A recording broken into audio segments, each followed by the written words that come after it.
Salam. Selamat pagi. Selamat sesarap. Selamat melambe.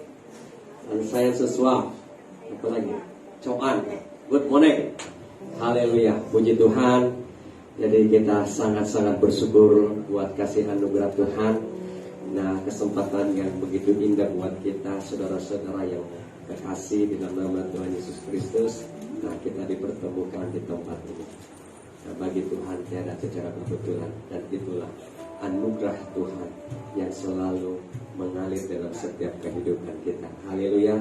Demikian juga salam kepada yang mengikuti secara online, dimanapun keberadaan Anda, dimanapun Anda berada. Mari kita siapkan hati kita bersama-sama. Kita mau menyembah Tuhan Allah kita. Saya percaya ada yang kurang sehat, dan ada yang letih, ada yang dan sebagainya. Dan mari kita datang kepada Tuhan. Firman mengatakan, marilah datang kepada Allah. Haleluya. Mari kita datang kepada Tuhan, karena Dia yang memberikan kita kelegaan dan memberikan kita kekuatan. Kepada siapa yang letih lesu, yang berbeban berat, yang punya masalah dan punya pergumulan, hanya Dia tempat kita berserah kepadanya. Haleluya. Yang sudah ada di ruangan, mari kita siapkan hati kita. Mari bangkit berdiri. Mari kita naikkan syukur kita kepada Tuhan Allah kita. Yang di rumah, yang ikuti secara online, siapkan hati Anda, supaya kita satukan hati kita, satukan roh kita, satukan jiwa kita di dalam setiap penyembahan kita kepada Tuhan Allah kita. Terima kasih Bapa di surga. Tuhan Yesus, kami sangat bersyukur buat segala anugerah kebaikan-Mu Bapa di dalam setiap kehidupan kami. Setiap kami yang ada di tempat ini Tuhan, Engkau tahu setiap pergumulan kami, setiap masalah kami, setiap tekanan kami ya Bapa. Hanya Engkau Tuhan tempat kami menyatakan, tempat kami mengungkapkan ya Tuhan. Karena Bapa Engkau tahu setiap keadaan kami ya Tuhan. Semuanya baik ya Bapa. Semuanya baik apa yang Kau lakukan dalam setiap kehidupan kami Bapa. Entah kami melewati Tuhan kekurangan, entah Tuhan kami melewati kesusahan ya Bapa, entah Tuhan kami berada di dalam Tuhan tekanan ya Bapa. Di sebalik apa yang kami lalui, apa yang kami hadapi Bapa, Tuhan sesuatu yang Engkau ingin nyatakan ya Bapa, yang terbaik dan terbaik dalam setiap kehidupan kami. Sekalipun Tuhan Yesus secara manusia Bapa, itu sangat Tuhan melelahkan kami Bapa, itu sangat menyakitkan hati kami ya Bapa, sehingga Tuhan keluhan kami kepadamu ya Bapa, sehingga Tuhan memberontakkan kepadamu ya Bapa. Di sebaliknya Tuhan, jalanmu Bapa tidak dapat kami selami Bapa, maksud dan tujuanmu ya Tuhan tidak dapat kami mengerti dengan secara pengertian akal budi manusia Bapa. Tetapi itulah caramu Tuhan menyatakan ya Bapa, kemuliaan kuasa-Mu Bapa, mujizat-Mu Tuhan dalam setiap kehidupan kami ya Tuhan. Terima kasih Yesus, Engkau yang berakar dalam setiap kehidupan kami ya Bapa, dan Engkaulah andalan kami ya Bapa. Saat pagi hari ini Tuhan, kami mendatang kepada-Mu Bapa, kami menaikkan ucapan syukur terima kasih kepada-Mu Yesus, buat kebaikan-Mu Bapa yang tak pernah habis-habisnya dalam setiap kehidupan kami. Engkau yang selalu mendampingi kami ya Bapa, Engkau yang selalu memberikan penghiburan akan kami ya Bapa. Engkau Tuhan yang membuka jalan di ketika Tuhan kami Bapa punya jalan buntu ya Bapa. Terima kasih Yesus, terima kasih Yesus. Haleluya.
ini ya Bapa.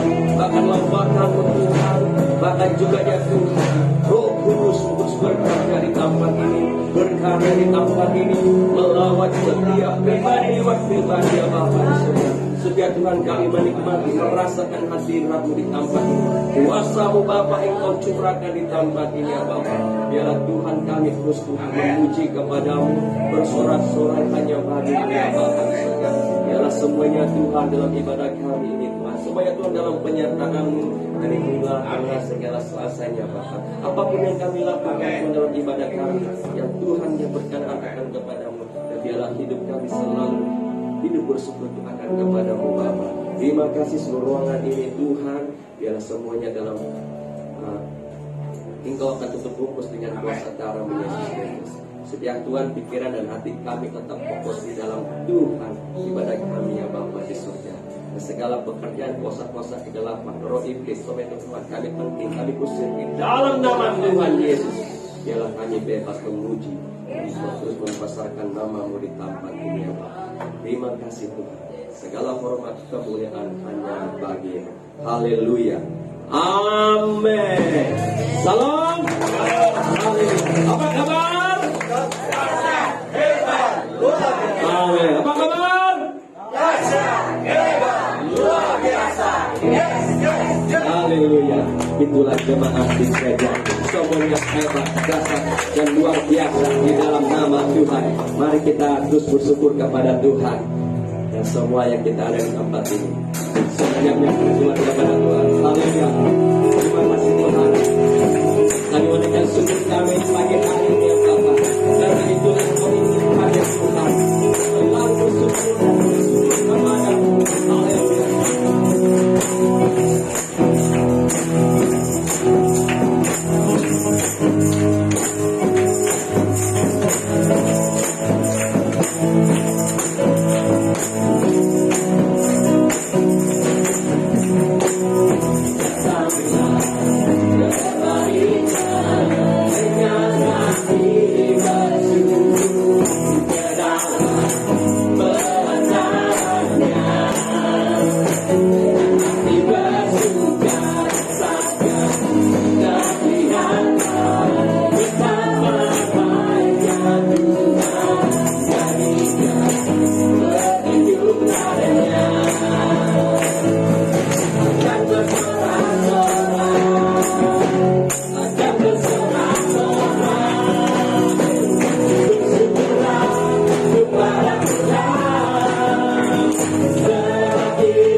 mengingatkan saya.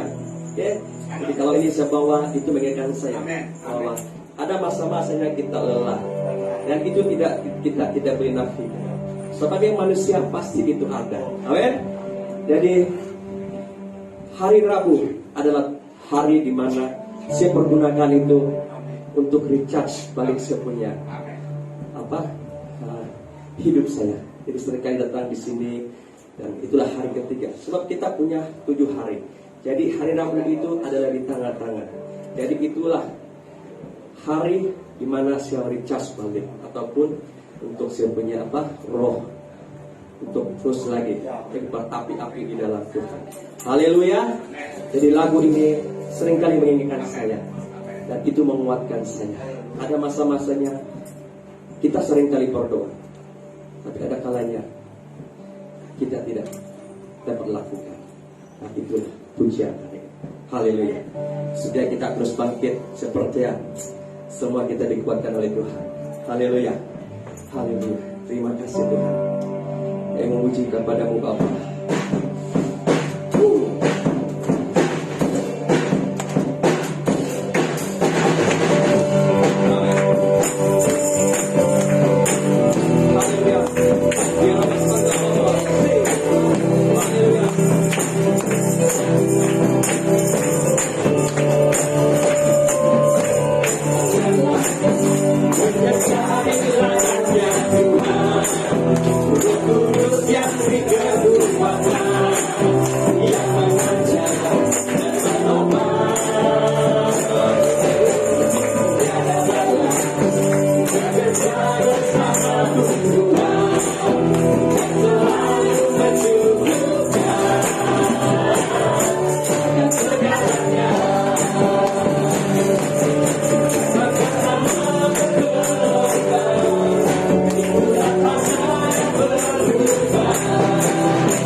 Tuhan ada di antaramu.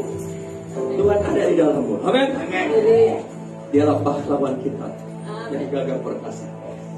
Mari kita puji Dia. Kemenangan pasti ada. Kesembuhan pasti ada. Haleluya.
membela setiap apa yang Tuhan alami. Itulah Engkau Tuhan, itulah Engkau Bapa, pribadi yang sangat mengasihi kami, yang lebih tahu tentang setiap kami. Setiap pujian yang kami naikkan itu, dan biarlah itu Tuhan, ya biarkan Tuhan jiwa daripada kami, Supaya hidup kami terus dibaharui di dalam Tuhan. Supaya hidup kami Tuhan terus dikuatkan oleh-Mu Bapa. Karena dalam pujian ada kuasa. Kami tidak mau sekadar bernyanyi begitu Bapa. Tetapi Tuhan kami mau menyanyi dengan segenap hati kami ya Bapa. Karena Tuhan Engkau berkata dalam segala pujian. Biarlah Tuhan semua nyanyi menyenangkan Bapa. Biarlah semua nyanyi Tuhan menyenangkan Bapa.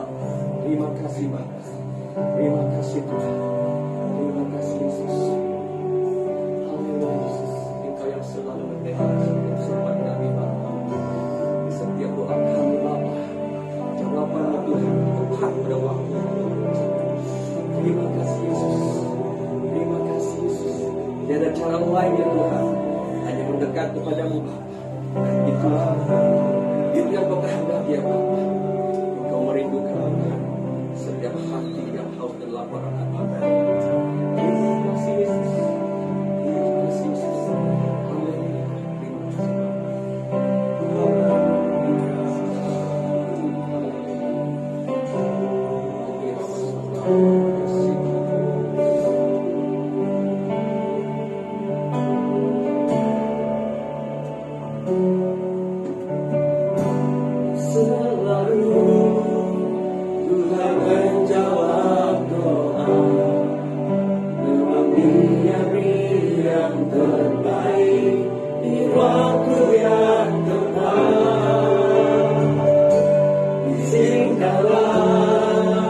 Tuhan untuk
Terima kasih Bapa. Kami sudah memuji Engkau, kami sudah memuliakan Engkau. Saat dan masanya kami akan belajar dari kebenaran firman-Mu. Firman-Mu berkata Tuhan, bahwa manusia bukan saja hidup dari roti, tetapi juga dari firman Allah yang hidup. Itu sebabnya Bapa Surgawi, hari-hari ini kami tahu bahwa hanya firman-Mu yang sangat kami butuhkan, perlukan dalam hidup kami. Sehingga di dalam mengikut Tuhan, di dalam melayani Tuhan, di dalam mengasihi Tuhan, Bapa Surgawi, kasih kami tidak akan pernah berubah. Terima kasih Tuhan, hormat kemuliaan bagi Tuhan. Sertai hamba berkata-kata dari awal hingga berakhirnya. Dalam nama Yesus kami berdoa. Amin.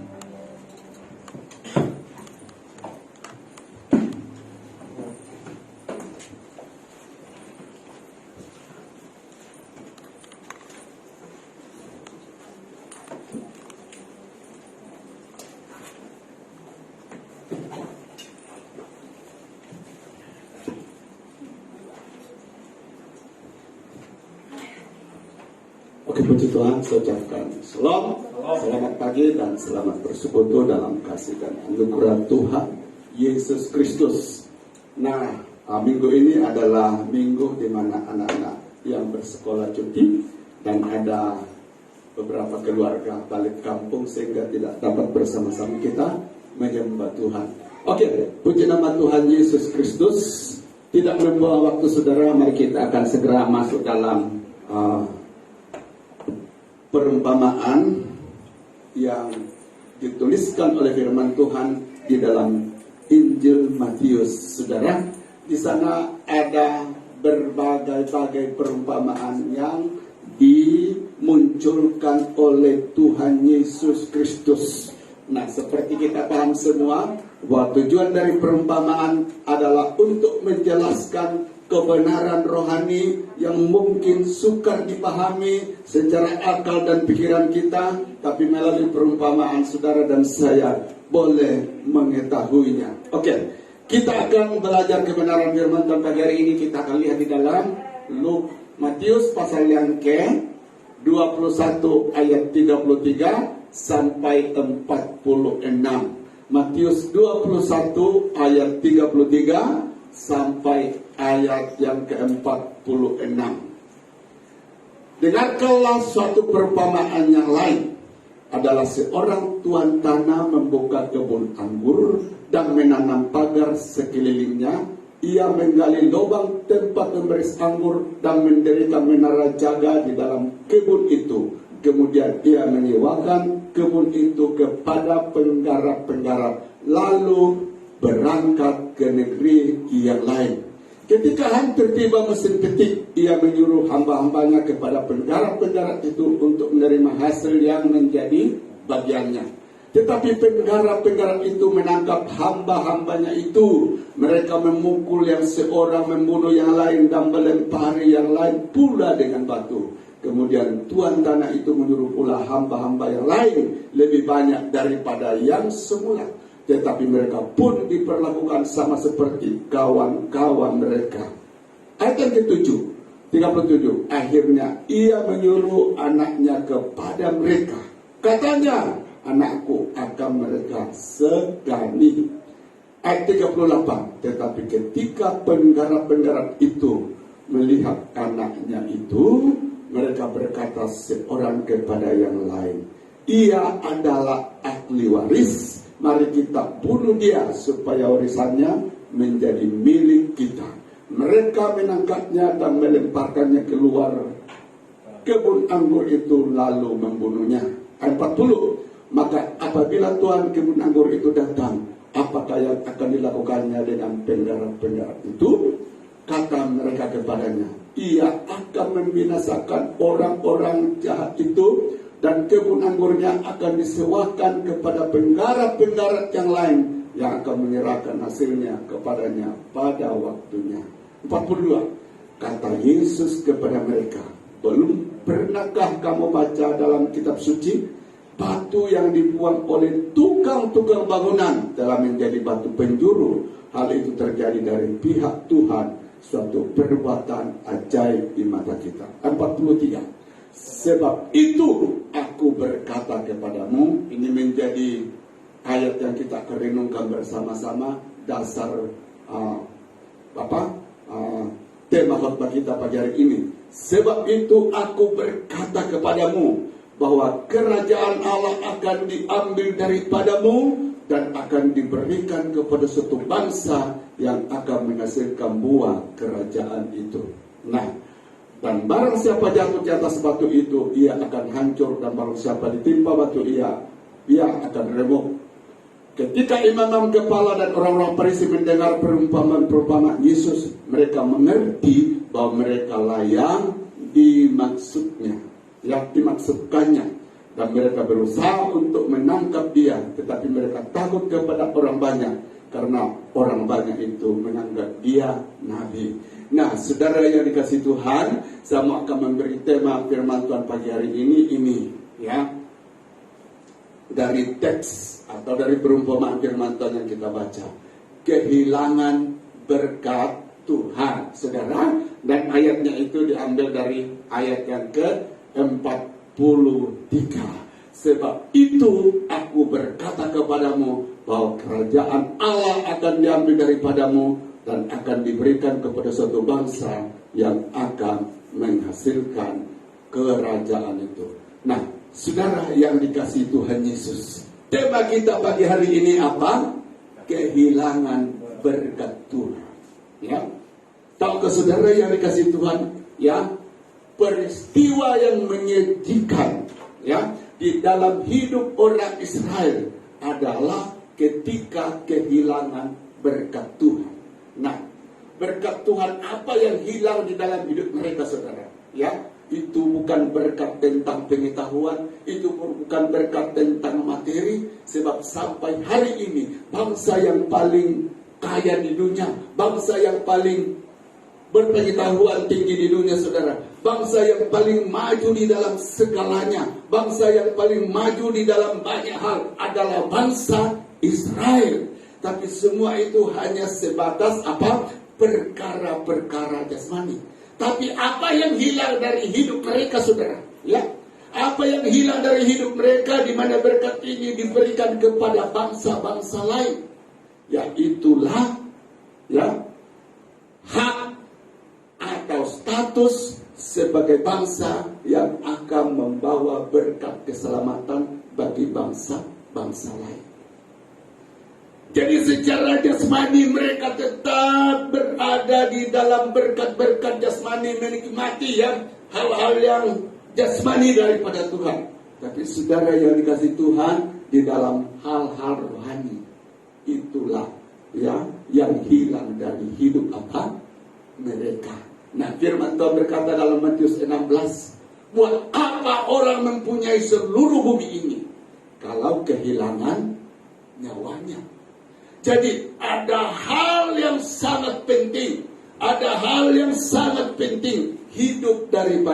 hilang daripada apa? Hidup orang Israel, yaitulah berkat keselamatan.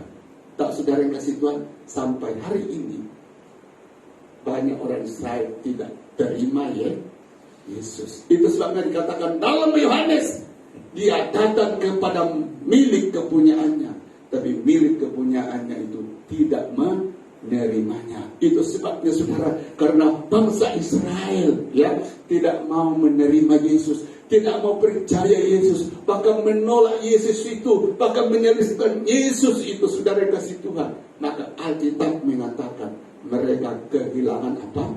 Keselamatan. Sebab Yohanes 3 ayat 16, untuk diselamatkan saudara dan saya harus percaya sama Yesus Kristus. Sampai hari ini saudara, kalau diperatuskan ya, 80% orang Israel sampai ini tidak percaya Yesus. Dan saudara jangan mengira orang Israel itu orang Kristen, tidak. Ya, sedikit saja orang Kristen yang ada di sana. Padahal dari bangsa ini lahir pemberi keselamatan, yaitu Tuhan Yesus Kristus. Nah, mereka kehilangan berkat rohani dan berkat rohani itu dipindahkan bagi kita. Tidak ada yang paling mengerikan di dalam hidup kita, saudara, ketika apa? Kita sudah kehilangan berkat rohani. Apa? Kehilangan keselamatan, kehilangan hubungan dengan Allah, kehilangan hadirat Allah. Itu yang paling mengerikan di dalam hidup kita. Nah, ada satu gambar tadi yang beredar di WhatsApp group, dan saya minta saudara berhenti sampai di situ share. Ya, ada satu yang saudara kenal betul, mengejutkan sekali. Hari ini dia tiba-tiba beralih iman. Tapi saya percaya saudara, orang yang menerima keberadaan orang ini, saudara, itu orang bodoh. Karena apa? Saudara yang dikasih Tuhan, dia tidak tahu pribadi orang ini. Nah, saudara yang dikasih Tuhan, dan inilah sasaran setan. Inilah kehendak setan dalam dunia. Setan mau saudara dalam tidak apa-apa engkau diberkati dalam hal jasmani, tidak apa-apa di dalam hal-hal jasmani engkau mengalami kemajuan, tapi di dalam hal rohani jangan. Itu kehendak setan. Jadi sangat mengerikan saudara kalau kita kehilangan berkat Tuhan, khususnya hal-hal rohani. Nah, saudara yang dikasih Tuhan, sebelum orang Israel kehilangan berkat Tuhan, ya, sesuai dengan cerita yang kita baca tadi, saudara dikasih Tuhan, jauh sebelumnya sudah ada titik-titik, sudah ada bagian-bagian di dalam hidup mereka, di mana bagian-bagian ini saudara dikasih Tuhan tidak disadari bahwa melalui bagian-bagian ini mereka semakin dituntut, mereka semakin dibawa kepada apa? Ya, kejauhan, semakin dibawa kepada kehancuran, semakin dibawa kepada di mana hubungan mereka akan putus dengan Tuhan, di mana mereka akan mengalami kehilangan berkat-berkat Tuhan. Jadi saudara yang dikasih Tuhan, ingat, setan itu tidak langsung menjatuhkan kita dengan pukulan yang berat. Betul atau tidak saudara? Selalu mulai dengan pelan-pelan.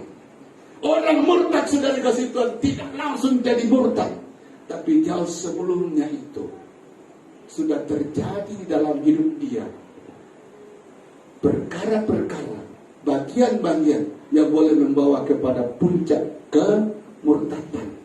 Boleh itu terjadi saudara dikasih Tuhan, orang sudah mulai lalai beribadah, dan itu sudah dianggap biasa. Orang sudah mulai tidak melihat bahwa persekutuan secara pribadi dengan Tuhan itu sangat penting. Seperti dikatakan Bapak Jos, bahwa hari 3 itu adalah hari di mana dia cas rohani dia. Amin. Ya, saudara yang dikasih Tuhan. Nah, ada banyak anak-anak Tuhan sudah dikasih Tuhan, ketika keintimannya dengan Tuhan sudah menghadapi masalah, dia akan resah, dia akan gelisah. Ya, dia merasa ada sesuatu yang hilang di dalam hidupnya. Tapi ada anak-anak Tuhan saudara, sudah tidak tekun beribadah, sudah tidak ada pergaulan secara pribadi dengan Tuhan, tapi saudara kasih Tuhan masih dianggap biasa, masih dianggap oke. Kalau ditanya apa kabar, oke, padahal sudah bermasalah. Jadi iblis itu saudara yang kasih Tuhan, dia akan ya pelan-pelan ya menjatuhkan kita melalui perkara-perkara yang kecil, di mana perkara-perkara kecil ini dia anggap biasa, tapi sedang saudara kasih Tuhan bagaikan sebuah penyakit kanker yang sedang menjalar di dalam kehidupan kita.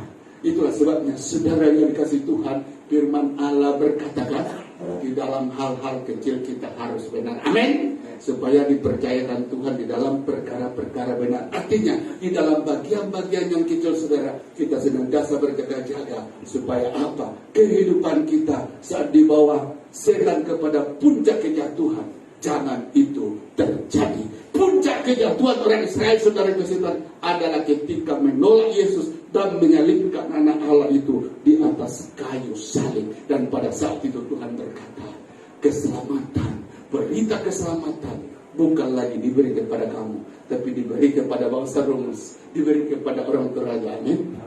Itu kan, men. menyedihkan. Itu sebabnya orang Israel hari ini sudah dikasih Tuhan marah kepada orang Kristen. Karena apa dikatakan? Dia curi Tuhan kita.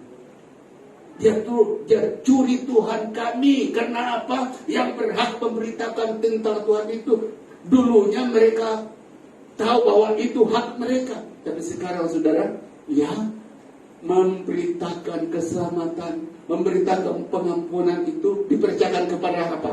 Bangsa-bangsa di luar bangsa Israel. Nah, itu sebabnya hari ini kita lihat tidak ada hamba-hamba Tuhan yang hebat yang berasal dari orang Israel. Semuanya berasal dari bangsa-bangsa yang bukan Israel. Mengerikan kan? Walaupun secara jasmani mereka masih hebat, tapi saudara yang Kristen dalam hal berkat yang paling utama mereka sudah kehilangan. Nah, mari kita melihat bahwa sebelum mereka sampai kepada puncak pemberontakan saudara, sehingga kehilangan berkat-berkat apa? Rohani, ya. Maka kita melihat bahwa jauh sebelumnya, ya, ada bagian-bagian yang tidak mereka sadari dalam hidup ini, dalam hidup mereka. Dan bagian-bagian itulah saudara kasih Tuhan mengantar mereka sampai kepada puncak pemberontakan. Nah, mari kita melihat apa itu saudara, ya. Nah, ini tidak menyadari bahwa setiap pemberian Tuhan ada tanggung jawabnya. Lihat dalam perumpamaan tadi kan, kita baca ayatnya. Dengarkanlah suatu perumpamaan yang lain. Anggur kali lubang tempat memeras anggur dan mendirikan menara jaga di kebun itu. Kemudian ia menyewakan kebun itu kepada penggarap-penggarap lalu berangkat ke negeri lain. Nah, di dalam cerita ini saudara ada beberapa bagian yang dimunculkan di sana. Ada tuan tanah, ada kebun anggur, ada penggarap, ada hamba, dan ada anak. Siapa tuan tanah itu? Itulah Tuhan. Itulah Yesus. Siapa saudara kasih Tuhan? Kebun anggur itu. Itulah orang Israel. Atau kalau hari ini itulah saudara dan saya. Ya. Siapa saudara penggarap-penggarap itu? Itulah ahli-ahli Taurat, orang-orang Farisi, saudara kasih Tuhan. Lalu siapa hamba itu? Itulah hamba-hamba Tuhan yang nabi-nabi Tuhan yang disuruh oleh Tuhan untuk memberitakan Injil. Dan yang terakhir, siapakah anak itu saudara? Anak itu berbicara tentang apa? Yesus Kristus. Nah, coba kita lihat di sini saudara kasih Tuhan sebagai tuan tanah. Maksudnya Tuhan saudara, dia percayakan kepada penggarap-penggarap kebunnya itu yang sudah disiapkan, dikemas sedemikian rupa saudara. Penggarap-penggarap itu tidak perlu menanami tuh di kebun itu, ya, berbagai-bagai jenis tanaman saudara kasih Tuhan. Dia tinggal saudara kasih Tuhan menikmati apa yang ada di dalam kebun itu. Semua sudah lengkap. Namun di bagian ini saudara yang kasih Tuhan, para penggarap tersebut, maksudnya ahli-ahli Taurat, orang-orang Farisi, tidak menyadari bahwa di sebalik mereka mendapatkan berkat dari Tuhan, tetap ada tanggung jawabnya. Ada amin? Tahukah saudara kasih Tuhan, ini perlu kita sadari di dalam hidup kita. Setiap kali Tuhan titipkan berkat kepada kita, apa bentuknya, tetap ada tanggung jawabnya. Amin? Saudara, seorang belum menikah rindu untuk menikah. Sesudah dia menikah, saudara yang kasih Tuhan, dikira bahwa situasi, ya, suasana raja sehari itu akan terus berlangsung. Padahal itu hanya satu hari. Sesudah selesai saudara kasih Tuhan, maka kita akan masuk di dalam, ya, tantangan, di dalam cabaran hidup, di dalam keadaan hidup yang sebenarnya. Banyak masalah, banyak cabaran di sana. Nah, disitulah orang mulai terkejut. Kenapa begini? Coba aku tidak kawin, baru menyesalkan. Padahal tadi dia berdoa, Tuhan tolong, ya, kasih jodoh. Sudah dikasih jodoh, tiba-tiba muncul masalah. Itu contoh yang kecil sudah. Orang belum punya anak, saudara berdoa, Tuhan kasih saya anak. Ketika dikasih anak, maka muncul banyak tanggung jawab. Yang harus beli susu, beli baju dan lain sebagainya, dan lain sebagainya. Itulah tantangan. Itulah cabaran. Jadi setiap kali kita menerima berkat daripada Tuhan, saudara, yang selalu ada tanggung jawabnya. Amin. Namun ini tidak disadari oleh ahli-ahli Taurat, bahwa apa yang saya dapatkan daripada Tuhan ini, ya, apa yang saya terima daripada Tuhan ini, ya, apa yang saya dapatkan daripada Tuhan ini, saya harus bertanggung jawab terhadapnya. Nah, saudara yang kasih Tuhan, ya, dalam banyak hal-hal yang baik Tuhan berikan kepada kita. Entah itu saudara karunia, entah itu sudah dikasih Tuhan berkat-berkat materi. Ketika Tuhan titipkan itu bagi kita, Tuhan katakan siap-siap bertanggung jawab terhadapnya. Amin. Ya. Nah, namun demikian saudara, ahli Taurat, orang-orang Farisi tidak menyadari hal ini. Bahwa setiap kali mereka diberi kepercayaan, diberi oleh anugerah oleh Tuhan, diberi oleh mereka, berarti di sana ada risiko, ada tanggung jawab yang mereka harus pikul. Nah, itu yang pertama saudara. Mari kita lihat yang kedua. Ya, pemberontakan mereka yang kedua saudara adalah mereka tidak taat. Coba kita lihat, ketika hampir tiba musim petik, ia menyuruh hamba-hambanya kepada penggarap-penggarap itu untuk menerima hasil yang menjadi bagiannya. Tetapi penggarap-penggarap itu menangkap hamba-hambanya itu, mereka memukul yang seorang, membunuh yang lain, dan melempar yang lain pula dengan batu. Kemudian tuan tanah itu menyuruh pula hambanya yang lain, lebih banyak daripada yang semula, tetapi mereka pun diperlakukan sama seperti kawan-kawan mereka. Nah, saudara kasih Tuhan, sungguh menyedihkan di bagian yang kedua ini, bahwa ahli Taurat, orang Farisi, bukan saja menyadari, ya, bukan saja tidak menyadari bahwa setiap berkat yang Tuhan berikan kepada kita harus tanggung jawab, tapi saudara kasih Tuhan, ketika Tuhan tanam, saudara datang meminta hasil, ya. Oke, saya telah menyewakan kebun ini kepada engkau, segalanya ada di dalamnya, dan saya tahu pasti ada hasilnya. Sang tuan tanah ini meminta hasil, saudara kasih Tuhan, itu bukan buta-buta meminta, pasti dia tahu bahwa di kebun itu banyak sumber-sumber yang boleh memberi hasil. Tapi ketika sang tuan tanah ini, saudara kasih Tuhan, ya, minta bagi-bagi hasilnya, ya, saya sudah berkati engkau dalam bisnis, bagi-bagi hasilnya, berikan yang menjadi hakku. Apa itu saudara kasih Tuhan? Apa yang menjadi haknya Tuhan? Saat kita diberkati dalam materi apa? Apa itu saudara? Haknya Tuhan apa? Ketika saudara diberkati dalam bentuk keuangan, Tuhan katakan bagi hasil, ada hakmu, ada hak saya. Apa haknya Tuhan itu saudara? Itulah persepuluhan. Amin. Ya, saya sudah berkati engkau, kasih kembali yang menjadi hak saya. Ambil 9, kasih kepada saya 1, itu hak saya. Tapi dasar orang ini, saudara, yang dikasih Tuhan, karena tidak kenal diri.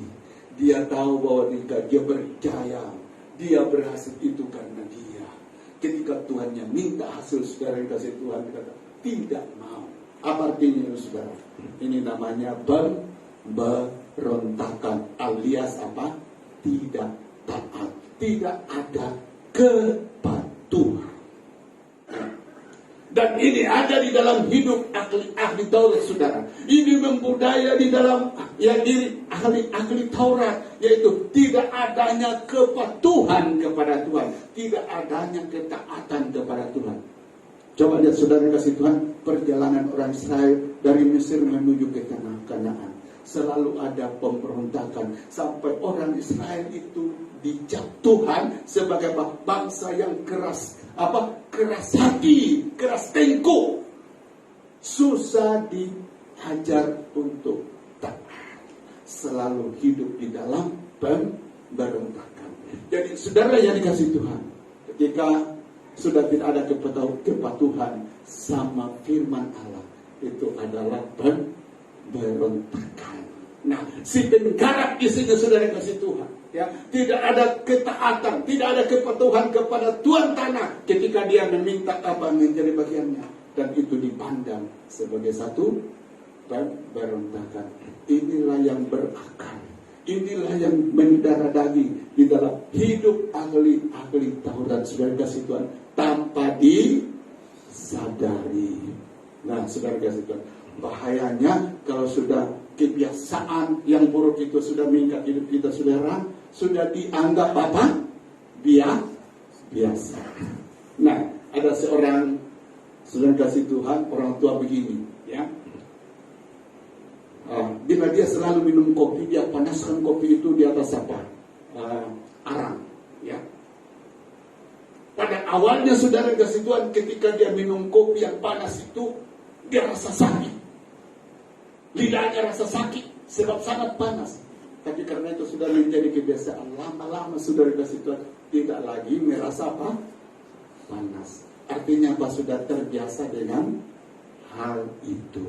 Nah, saudara yang kasih Tuhan, pukulan setan yang paling mematikan dalam hidup orang percaya ketika dia sudah berada dalam masalah tapi masih dianggap dia biasa.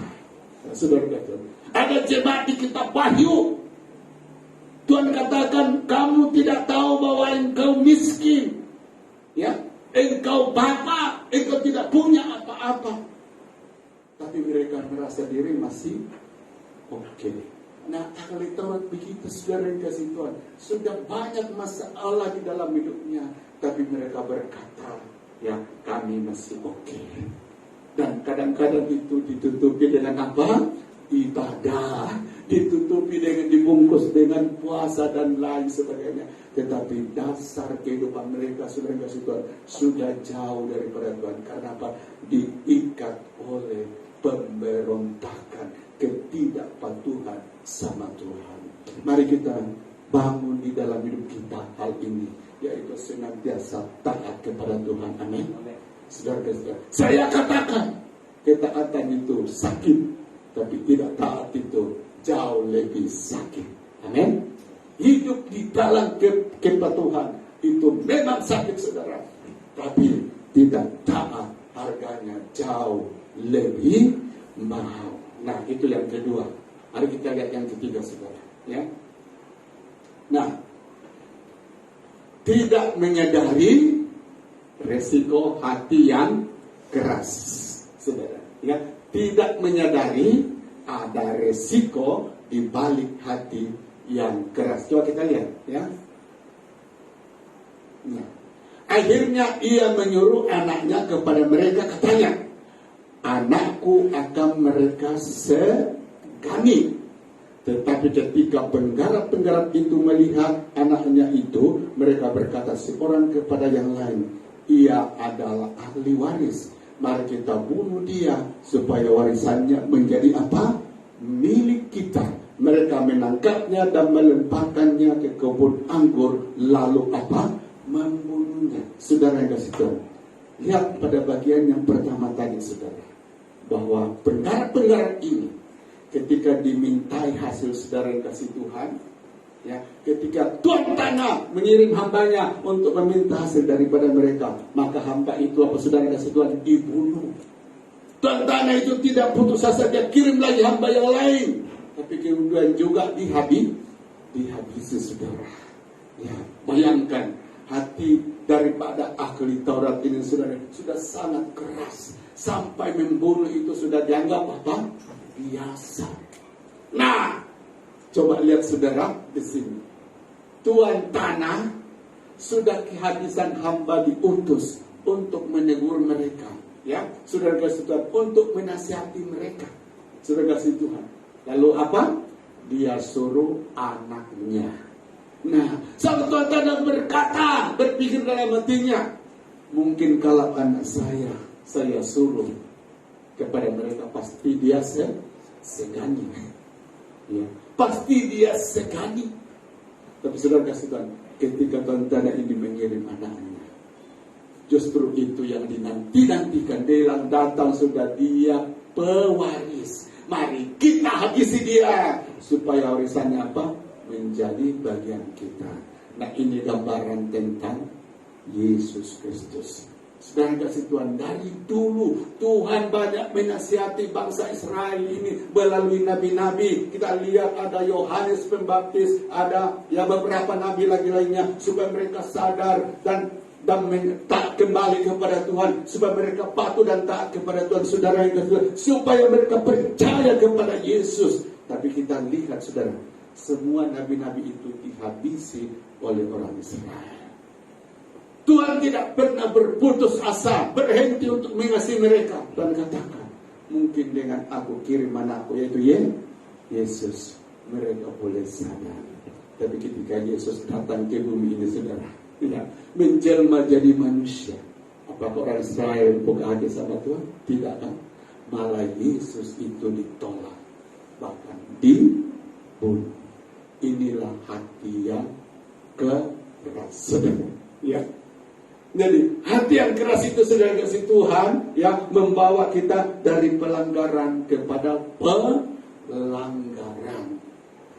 Makanya Ibrani katakan, hari ini jika engkau mendengar suaranya, jangan keraskan hatimu. Setiap kali kita, saudara yang kasih Tuhan, sudah mulai tidak mendengarkan suara Tuhan, mulai keras kepada nasihat firman Tuhan, saudara kasih Tuhan, di situ iblis bertepuk tangan, tunggu, aku akan membawa kamu kepada kejahatan demi kejahatan. Ingatlah, saudara yang kasih Tuhan, Raja Firaun, yang dikatakan Alkitab, Tuhan tahu hatinya keras. Dan kita lihat begitu banyak kejahatan dilakukan oleh apa? Raja Firaun, saudara. Dan akibat dari kejahatannya itu banyak juga tulah yang menimpa dia. Tetapi saudara yang dikasih Tuhan, ya, sampai pada satu titik Tuhan katakan, sudah terlampau kekerasan hatimu ini. Maka Tuhan berkata, hari ini semua anak sulung di Mesir dan Yaman harus dihabisi. Firaun harus membayar harga yang mahal dari apa? Kekerasan hatinya. Nah, saudara yang dikasih Tuhan Yesus Kristus, kita lihat di dalam cerita ini, orang Farisi ahli Taurat tidak menyadari bahwa di sebalik hati yang keras itu, bila sudah dipandang ringan, dipandang biasa, ada risiko yang menantinya. Saudara yang kasih Tuhan, oke.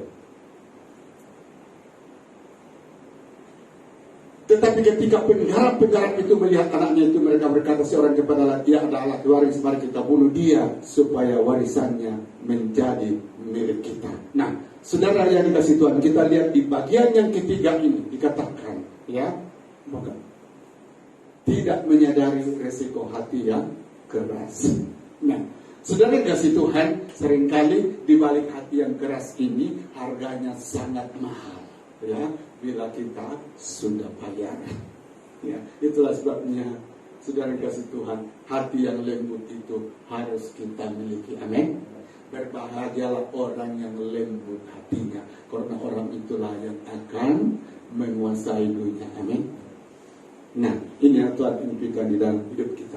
Nah, saudara yang dikasih Tuhan, mari kita lihat yang keempat, ya. Ini dikuasai keserakahan.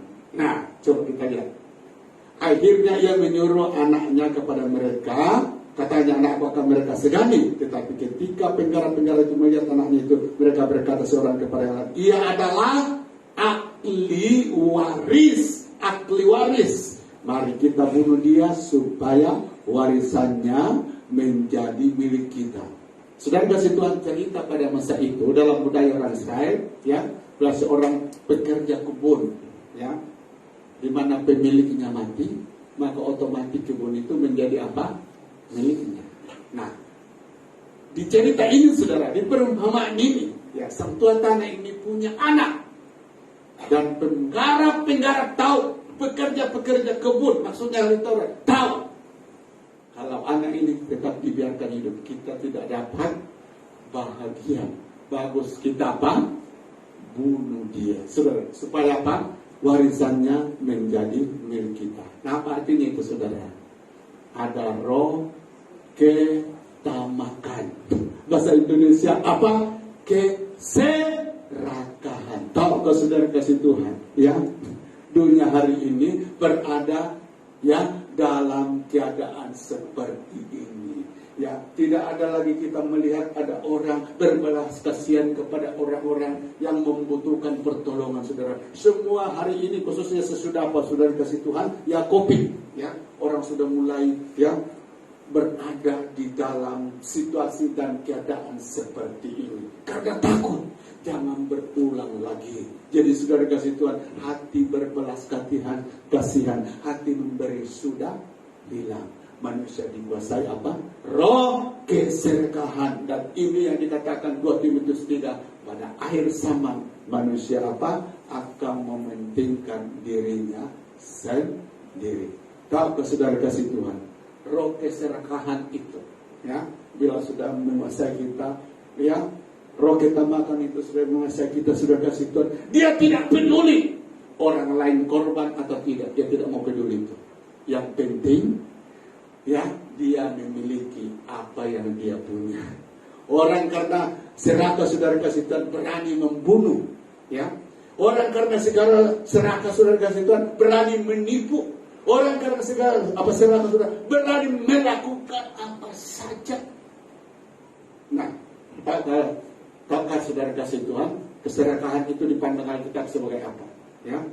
Kolose 3:5. Karena itu matikanlah dalam dirimu segala sesuatu yang duniawi, yaitu percabulan, kenajisan, hawa nafsu, nafsu jahat, dan juga apa? Keserakahan yang sama dengan apa? Penyembahan berhala. Semuanya itu mendatangkan murka atas orang-orang dunia. Tahu saudara, serakah itu Alkitab mengatakan sama dengan orang menyembah berhala. Bahaya kan? Saudara, serakah itu sama dengan orang yang menyembah berhala. Jadi biar menyembah Yesus, dia menyembah Tuhan. Tapi kalau ada roh keserakahan di dalam hidupnya, roh kita makan di dalam hidupnya, sama saja menyembah berhala. Tahukah penyembah berhala itu, saudara? Alkitab mengatakan orang yang menyembah berhala itu akan dibawa di dalam lautan api kekal selama-lamanya. Untuk itu saudara kasih Tuhan, bila hidup saudara dan saya diberkati, apa tujuannya? Supaya memberkati orang lain. Amin. Bukan menumpuk kekayaan, bukan menumpuk untuk diri saya dan lupa kepada orang lain. Saudara yang kasih Tuhan, ingat di dalam Yakobus dikatakan, di situ firman Tuhan menegur kepada orang-orang yang menumpuk kekayaan karena keserakahan. Dikatakan, ingat, masa penghakiman akan datang untuk siapa kekayaannya. Nah, puji nama Tuhan Yesus Kristus. Tahukah saudara yang dikasih Tuhan, orang-orang percaya itu Yesus mati untuk dia supaya apa? Diberkati oleh Tuhan. Amin. Untuk apa diberkati? Saudara yang kasih Tuhan, tujuannya supaya saudara boleh memberkati, membagi-bagi kepada orang lain. Nah, saudara kasih Tuhan, roh berbelas kasihan ini tanpa disadari ada pada semua orang. Dan itu adalah pekerjaan Tuhan tanpa disadari. Selalu saja ada pada setiap orang hal ini. Saudara kasih Tuhan. Namun sebaliknya roh keserakahan ini juga satu saudara kasih Tuhan, musuh, satu keadaan yang dihadapi oleh Tuhan dan umat Tuhan dari dulu dan sampai hari ini. Oke, puji Tuhan. Mari kita lihat seterusnya, saudara. Yang kelima, saudara, inilah karakter, inilah bagian-bagian yang berakar di dalam hidup ahli Taurat, saudara kasih Tuhan, tanpa disadarinya. Mari kita lihat, dikatakan tidak mengindahkan apa? Hukum tabur tuai. Kita lihat, coba saudara, apa yang mereka lakukan? Maka apabila tuan kebun anggur itu datang, apakah yang akan dilakukannya dengan penggarap-penggarap itu?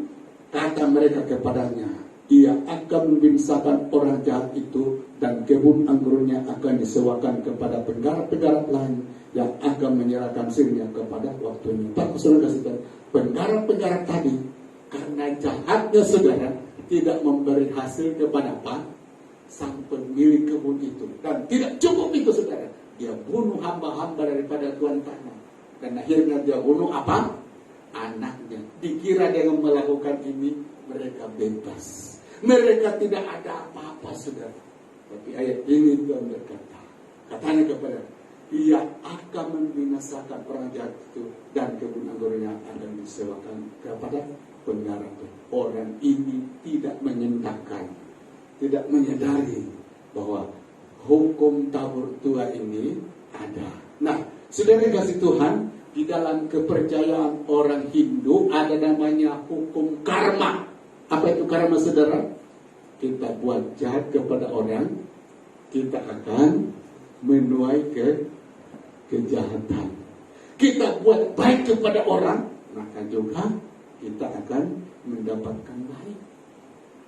Nah, sebelum ajaran Buddha, saudara kasih Tuhan, ya, memunculkan ajaran ini, Alkitab sudah duluan menuliskannya. Di mana? Galatia 6 ayat yang ke-7. Ya, apa yang ditabur itu yang akan dituai. Nah, saudara yang dikasih Tuhan, orang dunia menabur kejahatan. Tuhan berkata, jangan kira kamu bebas melakukan kejahatan di bumi ini, dan jangan kira bahwa kamu akan lepas dari hukuman. Ya. Hukuman sedang menanti. Sementara saudara dan saya sebagai anak-anak Tuhan, ya, jangan jemu-jemu menabur apa? Kebaikan. Karena Alkitab mengatakan akan tiba saatnya kita menuai hal-hal yang baik daripada Tuhan. Amin. Sudah bosan beribadah saudara? Jangan. Nanti kita akan menuai hasil. Sudah bosan berdoa saudara? Jangan. Mari kita tetap tekun dalam berdoa. Sudah bosan berkorban? Jangan saudara. Tuhan katakan, ya, setanlah yang membuat kita bosan. Setanlah yang berusaha menghentikan kita berbuat kebaikan. Karena setan tahu semakin banyak saudara yang Tuhan menabur kebaikan, berarti peluang Tuhan akan beri kepada kita untuk menuai hal-hal yang baik yang akan terbuka lebar di hadapan kita. Ada amin? Nah, puji nama Tuhan. Karena di bagian yang kelima ini saudara kasih Tuhan, orang Farisi berakar di dalam dunia berasa buat kejahatan. Tidak akan ada apa-apa yang terjadi, itu biasa. Tapi ayat ini mengatakan bahwa Allah itu, dalam Amsal dikatakan mata Tuhan yang melihat, ya, mata Tuhan melihat ke seluruh bumi ini untuk mengetahui adakah orang yang mencari Allah atau tidak. Itu juga berarti saudara kasih Tuhan, dalam 24 jam Tuhan tidak pernah luput daripada apa? Dalam 24 jam kita tidak pernah luput daripada perhatian Tuhan. Jadi saudara kasih Tuhan, yang baik diperhatikan Tuhan. Yang baik yang kita lakukan tidak akan luput dari perhatian Tuhan. Sebaliknya yang jahat, saudara kasih Tuhan, yang kita buat pun tidak luput dari perhatian Tuhan. Dan oleh karena di bagian yang kelima ini saudara, orang Israel tidak sadar bahwa di sebalik kebebasannya melakukan kejahatan, saudara kasih Tuhan, disitulah membawa kepada apa? Kehancuran. Apa kata kita? Akhirnya berkat ditarik dari mereka, baru mereka merasa sedih. Mari hari ini saudara yang kasih Tuhan, kita renungkan firman Tuhan ini. Tahukah saudara kasih Tuhan, ketika Tuhan memberkati saudara, itu sudah diprogram Tuhan baik-baik. Amin. Tuhan tidak akan pernah memberkati saudara dengan tiba-tiba. Tuhan tidak akan pernah memberkati kita saudara Tuhan secara mengejutkan. Dia buat satu perancangan di dalam hidup kita. Amin. Kenapa? Tuhan tahu ketika berkatnya itu jatuh di dalam hidup kita, saudara kasih Tuhan, kita sadar dari Tuhan dan mau saya memakai untuk Tuhan. Tuhan mau ketika berkatnya jatuh di dalam hidup kita, jangan berpindah kepada orang lain. Tahu saudara kasih Tuhan, di dalam Alkitab banyak anak-anak Tuhan saudara berkatnya berpindah kepada orang lain. Tahu saudara? Berkat Esau berpindah kepada siapa? Siapa ibu gembala? Siapa? Aduh, istri saya bisa sarang pertanyaan. Saudara, ketika Esau kehilangan berkat, saudara, dia berpindah ke mana? Siapa? Betul, Bapak Jos jawab. Ya. Ketika Saul kehilangan berkat, saudara, berpindah ke mana?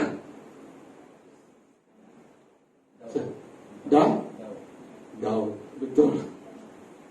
Ketika Yudas kehilangan berkat sebagai murid Tuhan, dia berpindah kepada apa? Matius. Apakah itu kehendak Tuhan, saudara? Bukan. Tapi apa yang membuat kita hilang berkat Tuhan, hilang hal-hal yang baik, itu saudara kasih Tuhan ada yang kita tidak sadari mengikat hidup kita. Padahal itu bukan kehendak Tuhan. Ketika ketika dia memberkati kita, hati Tuhan supaya berkat itu bertahan sampai selama-lamanya. Amin.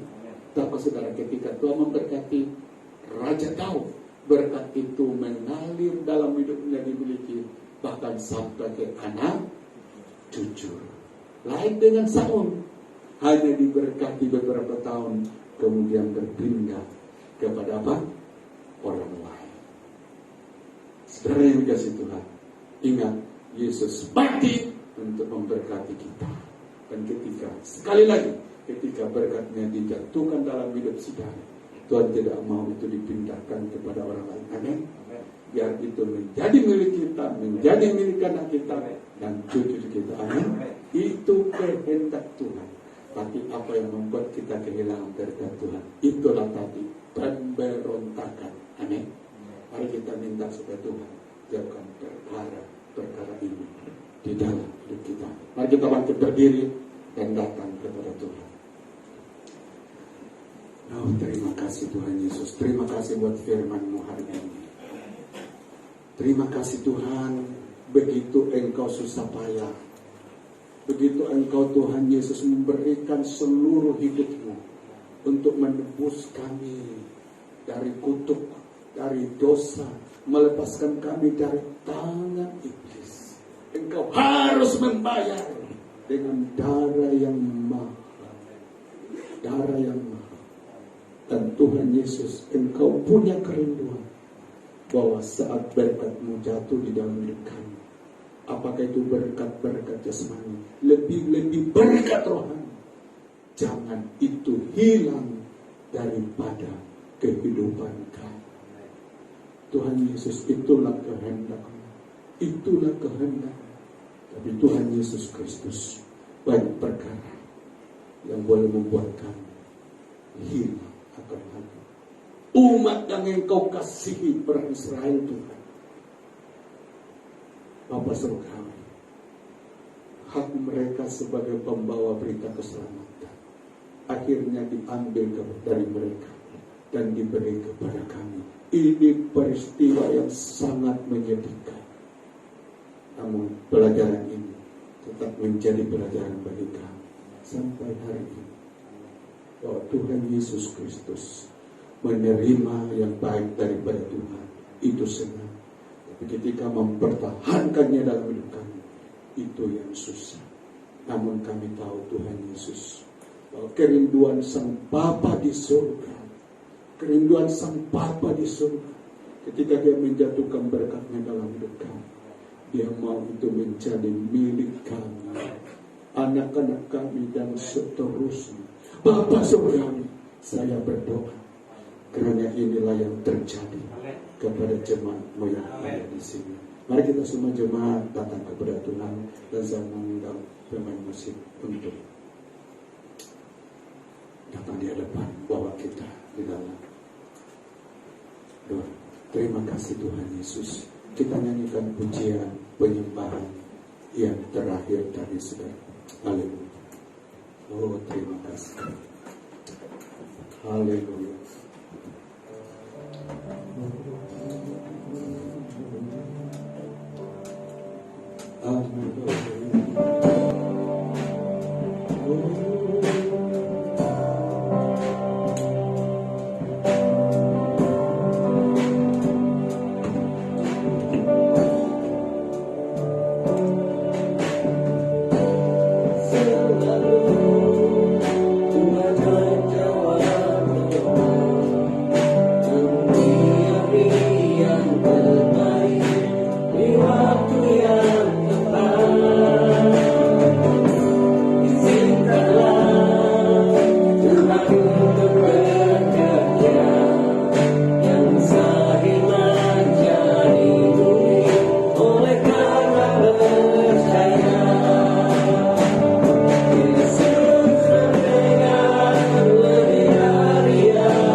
Yesus yang kami sembah pada pagi hari ini.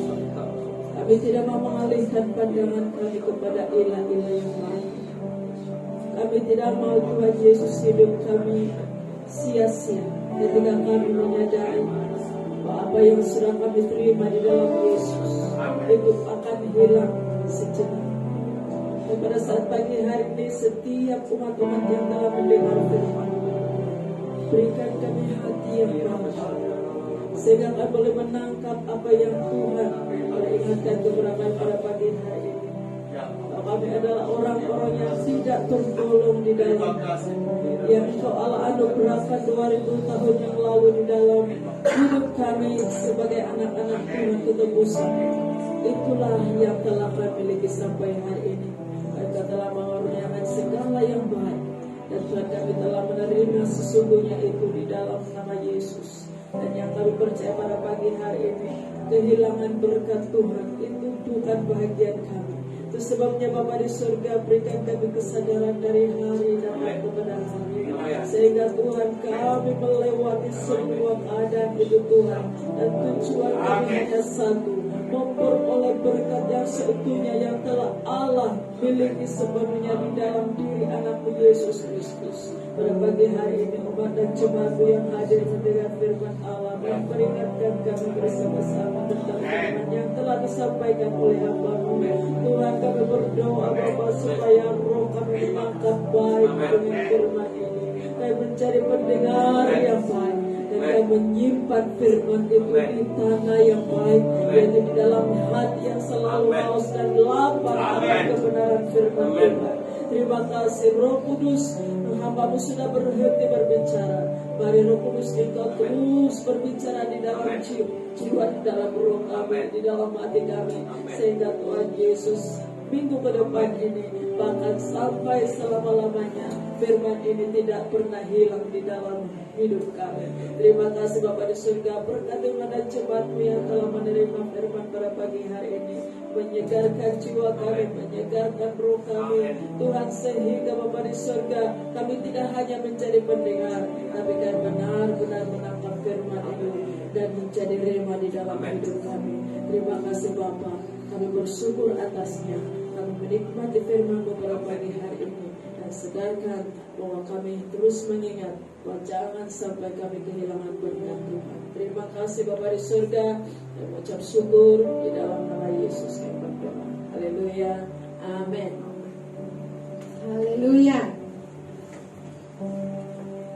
Kita sudah diberkati firman Tuhan, dan tiba saatnya kita akan memberi kepada Tuhan untuk pekerjaan Tuhan di tempat ini. Dan mari kita sekali lagi datang kepada Tuhan. Haleluya Yesus. Terima kasih Bapa yang baik. Kami mengucap syukur Tuhan atas segala kebaikan-Mu Tuhan di dalam hidup kami. Dari awal sampai pada saat ini Tuhan, kami bersyukur Tuhan atas pimpinan-Mu Tuhan, penyertaan-Mu Tuhan sepanjang ibadah kami. Terima kasih Bapa di surga, terpujilah nama-Mu Tuhan. Dan pada saat ini Tuhan, kami akan memberi Tuhan apa yang ada pada kami Tuhan, untuk kami persembahkan di gereja-Mu ini Tuhan, untuk pekerjaan-Mu Tuhan di tempat ini Tuhan. Kami berdoa Bapa di surga, berkati setiap anak-anak-Mu Tuhan, berkati pekerjaan anak-anak-Mu Tuhan di tempat ini, apapun bentuknya Tuhan. Kami serahkan mereka Tuhan ke dalam tangan-Mu. Di dalam nama Tuhan Yesus kami berdoa. Haleluya, amin. Oke, puji Tuhan. Sebentar kita akan memberi jemaat untuk yang berkantong merah. Kita akan khususkan untuk Ibu Delita, di mana hari ini berada di hospital, sudah 2 malam di sana. Jadi berapapun korban kita untuk kantong merah, itulah kasih kita kepada keluarga tersebut. Oke. Haleluya, mari kita memuji Tuhan.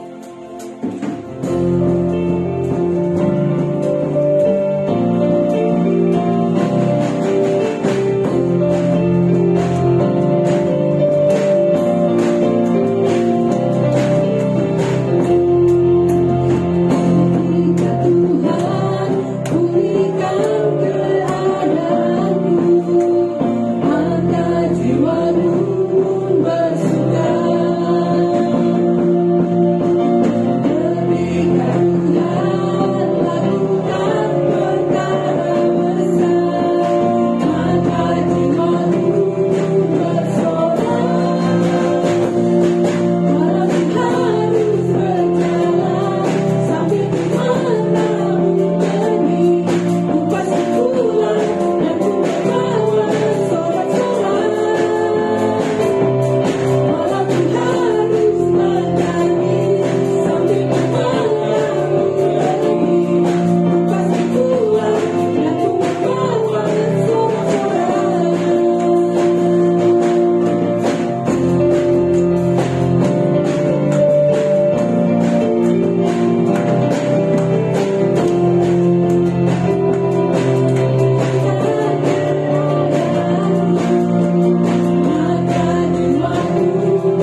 surga Bapa dalam nama Yesus.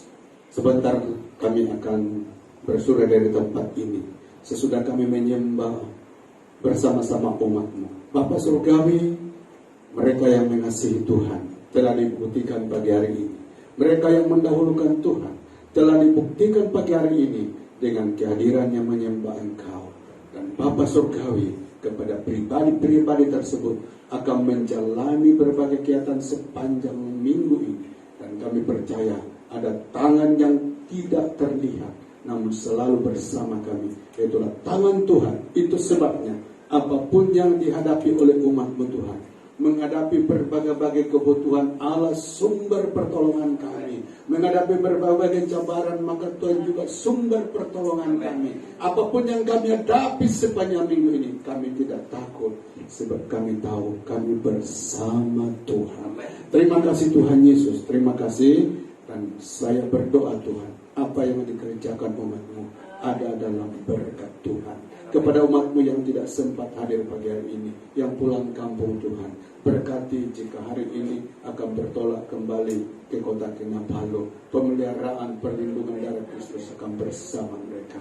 Terima kasih Tuhan, minggu depan kiranya kami dikumpulkan kembali untuk sama-sama menyembah memuliakan nama-Mu. Terima kasih, kami berdoa untuk Ibu Dewita yang hari ini Tuhan berada di hospital, di mana anaknya Teten sedang menghadapi gangguan sakit penyakit.